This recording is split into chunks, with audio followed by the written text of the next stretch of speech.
Dando continuidade, respeitando as inscrições, vamos ouvir agora a palavra da professora Amanda Gugel.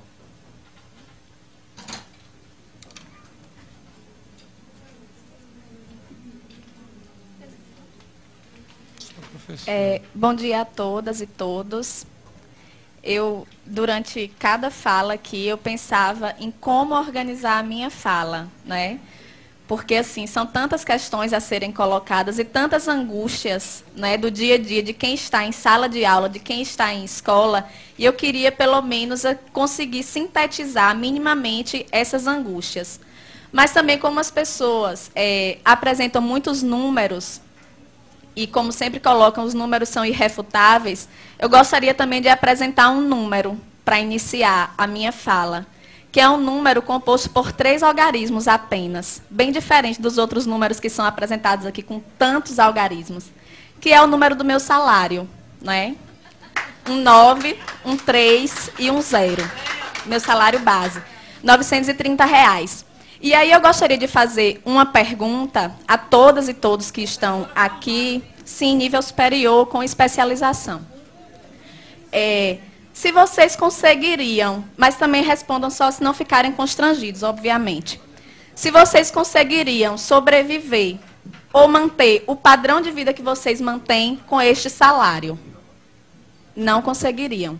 Certamente, esse salário ele não é suficiente para pagar nem a indumentária, né, que os senhores e as senhoras utilizam para poder frequentar esta casa aqui.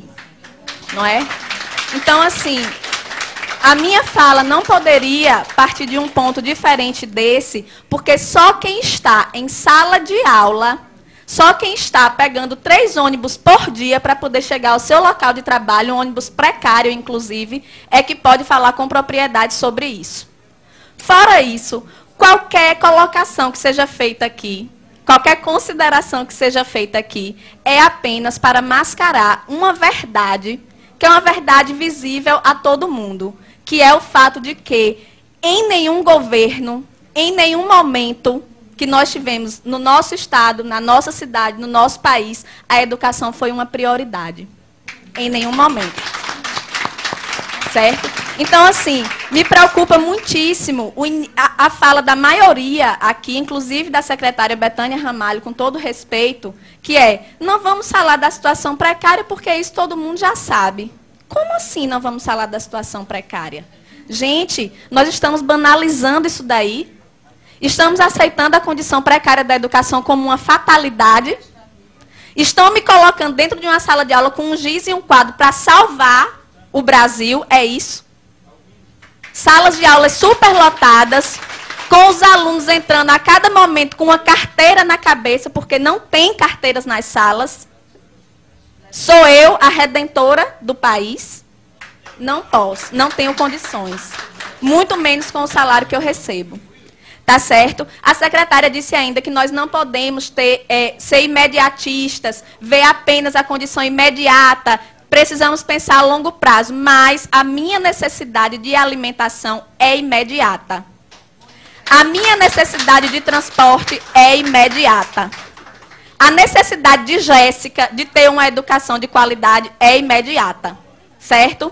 Então, eu gostaria de pedir aos senhores, inclusive, que se libertem dessa concepção errônea, extremamente equivocada, isso eu digo com propriedade, porque sou eu que estou lá, inclusive, além, propriedade maior até do que os grandes estudiosos, parem de associar a qualidade de educação com professor dentro de sala de aula. Parem de associar isso daí. Porque não tem como você ter qualidade em educação com professores 3 horários em sala de aula. Certo? Porque é assim que os professores multiplicam os 930. 930 de manhã, 930 à tarde, 930 à noite, para poder sobreviver.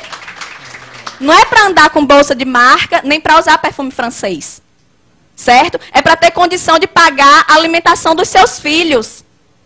É para ter condição de pagar uma prestação de um carro que muitas vezes eles compram para poder se locomover mais rapidamente entre uma escola e outra e que eles precisam escolher o dia em que vão andar de carro porque não tem condição de comprar o combustível. Tá certo? Então, a realidade nossa, o cenário da educação no Rio Grande do Norte hoje é esse. E eu não me sinto constrangida em apresentar o meu contra-cheque, nem a aluno, nem a professor, nem a nenhum dos senhores aqui, porque eu penso que o constrangimento deve vir de vocês. Sinto muito, eu lamento, mas deveriam todos estar constrangidos, entende? Então, assim, entra governo e sai governo, e eu peço desculpa mais uma vez, Betânia, mas não tem novidade na sua fala. Sempre que se solicita da gente é paciência. É tolerância. E eu tenho colegas que estão aguardando pacientemente há 15 anos, há 20 anos, por uma promoção horizontal. Professores que morrem e não recebem uma promoção. Então, eu quero pedir à secretária, em primeiro lugar, paciência também, porque nós não aguentamos mais esse discurso. Não aguentamos. O que nós queremos é objetividade. Como é que é? Queremos sair desse impasse? Queremos. Mas como? Sem nenhuma proposta, de mãos abanando? Voltar mais uma vez desmoralizado para a sala de aula, para o aluno dizer, professor, a gente ficou aqui sem ter aula e só isso. Vocês receberam R$20, R$30, dão risada. Pedimos ainda, secretária, respeito. Para que a senhora não vá mais à mídia dizer assim, pedimos flexibilidade, como se nós fôssemos os responsáveis pelo caos, que na verdade só se apresenta para a sociedade quando nós estamos em greve, mas que está lá todos os dias, dentro da sala de aula, dentro da escola, em todos os lugares. Certo? Então, respeito. Não se refira à nossa categoria dessa forma, não se refira. Nem se refira apenas como se fosse a direção do Síndico que está querendo fazer essa greve. Não é não, é 90% da categoria. 90% da categoria no estado inteiro, nos interiores, aqui na capital. Certo? Pedimos aos deputados apoio.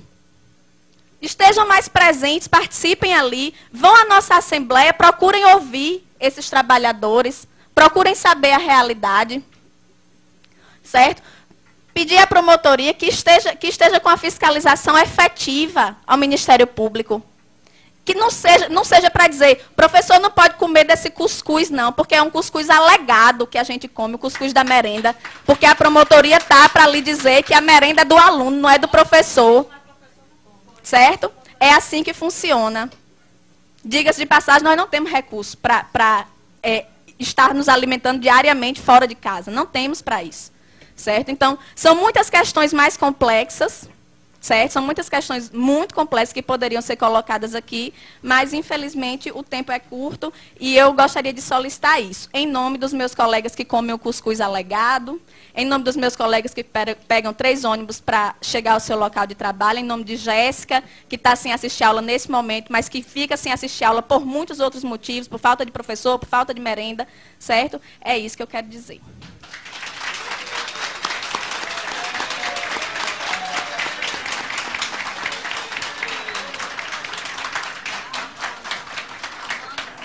Parabéns à professora Amanda Gurgel.